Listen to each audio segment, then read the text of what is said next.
Am I messing with this computer? Okay. My name is Carla, and I'm an ambassador for Biogen. I want to share with you that I am being compensated by Biogen for sharing my story with you all today. But I still want to share my experience with you. I know that your experience might be different from mine, and I want to share my unique journey with you. I'll be sharing some of my struggles and some of my fears while I've been dealing with MS. I was diagnosed in 2010. And I want to share with you some of the things that I've done to help me manage this disease along the way. I have one question, and by show of hands, I want you to tell me, have you ever received a Christmas present you weren't expecting? By show of hands. Has anybody ever received a Christmas present they just were not expecting? I know, we all have, right? It's the present you really didn't want, but still you received it, maybe a pair of socks, and you wanted something totally different, right? That's how it was when I received my diagnosis with MS. It was a couple days before Christmas in 2010, and I got that diagnosis. I had no return receipt. I could not send it back. It was mine to keep. That's how I describe my diagnosis with relapsing MS. It was something that was given to me regardless of how I felt about it. If I wanted to send it back, it was mine. Now, after my diagnosis, I really had no idea what to expect. I was just scared, right? I wanted to know more about it. I was happy to know what I was dealing with at that time. I had been dealing with things, and I wanted to know more ways that I could live with this disease. Now, during this time, I wasn't able to process things. I couldn't process them fast enough. Sometimes I couldn't process things at all. You know, phone prompts, they say press 1 for this, 2 for that. By the time they got to 3, I was still at 1. I would cry while I was trying to make those phone calls. And I couldn't remember the choices because they were going too fast, they were giving them to me too fast, and I couldn't remember what I was supposed to be doing or what I was supposed to be pressing. I also lost a lot of things that I thought defined me, such as when I had to stop working the job that I loved so much at a homeless shelter helping women and children. I had to pivot from working as a homeless provider to working as a teacher. Or when I thought I might not be able to continue to do the things that I love doing, like trail riding, right, in the heat. That was very important to me. That crushed me at first. Now, I also struggled with some other things that gave me a lot of pause. It wasn't something I wanted to talk about. And I searched and I didn't find anything about it online. I couldn't find anything to help me with it. It was not easy for me to talk to my doctor about it, but I'm glad that I did. I struggled with my bladder and my bowels, and I just needed to find ways to work it. Sorry. I needed to find ways to work it. I needed to be very aware and accept that I have to have extra clothes when I leave my house. Leaving my house like that made me feel like I was broken. You know, to know that I have to spot restrooms everywhere I go before I go there, just in case I had to go to that restroom.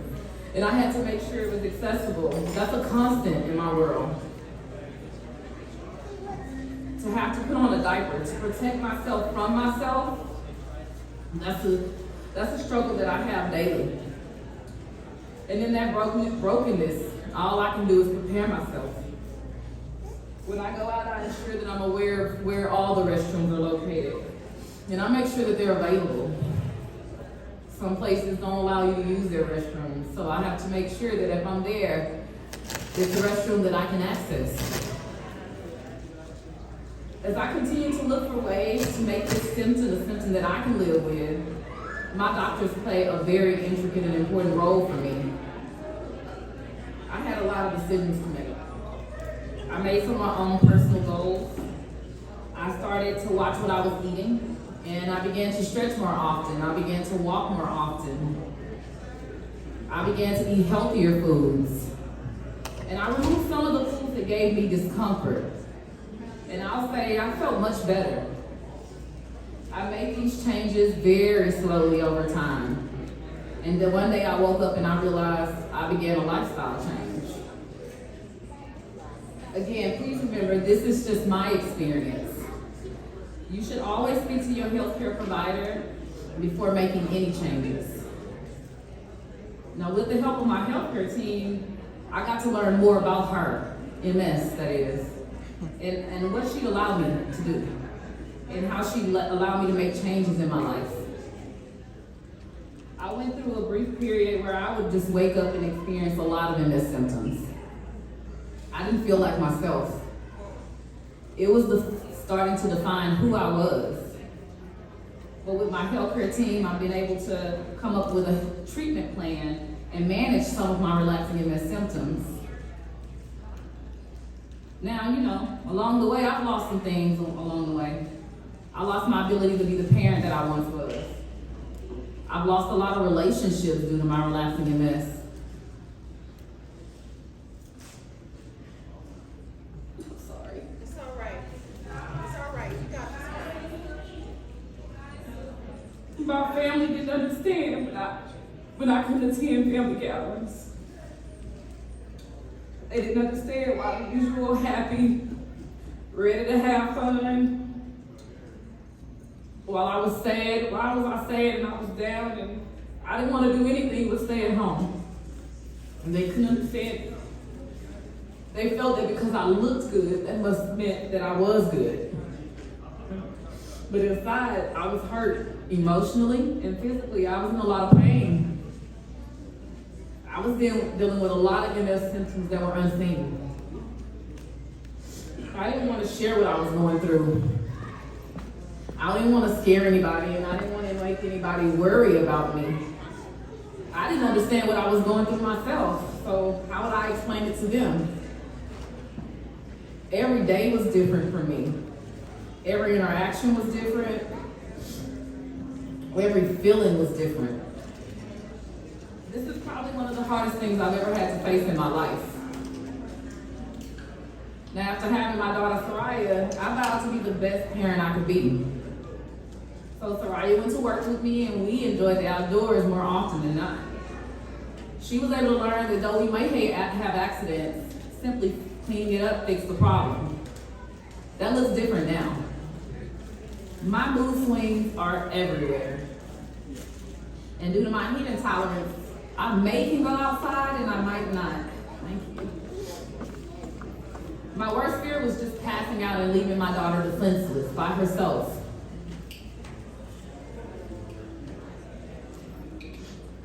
I apologize.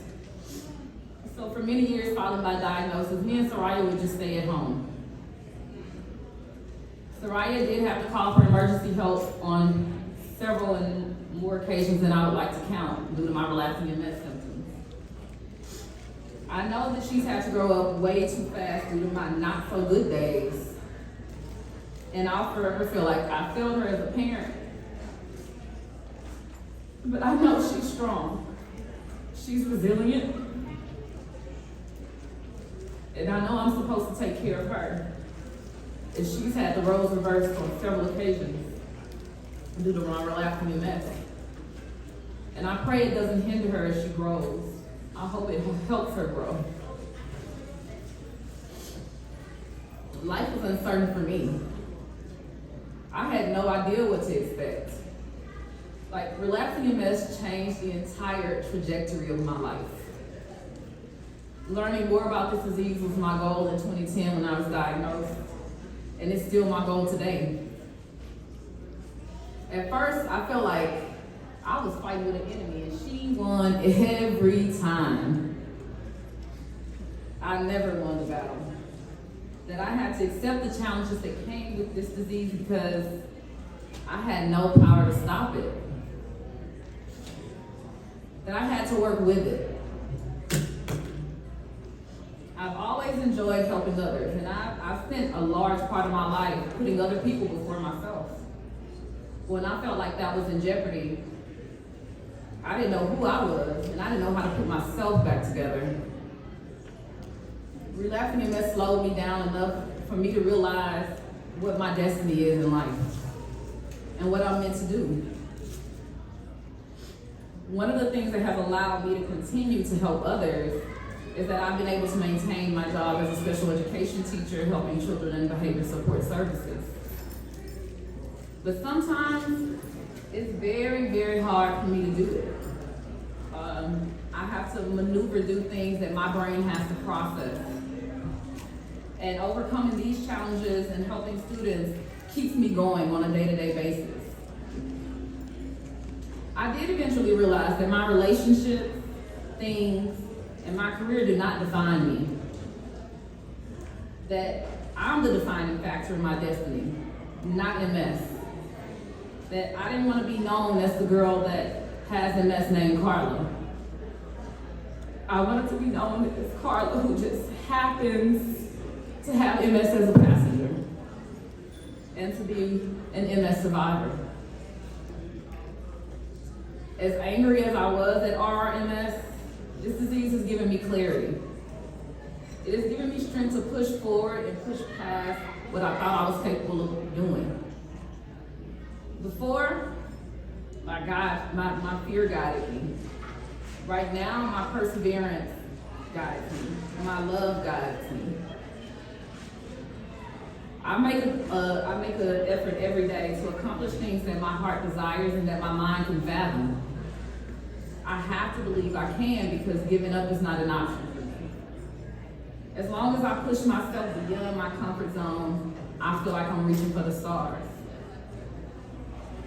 I have lost some things along the way, but one thing always has remained the same. I've always had faith that everything was gonna be okay. Even though I've had to face many symptoms of MS, with the help of my healthcare team and my family, I'm able to continue to live my life and define who I am. And I hope you too will find that clarity in your life and be able to define yourself and not be defined by MS. Thank you for listening to me.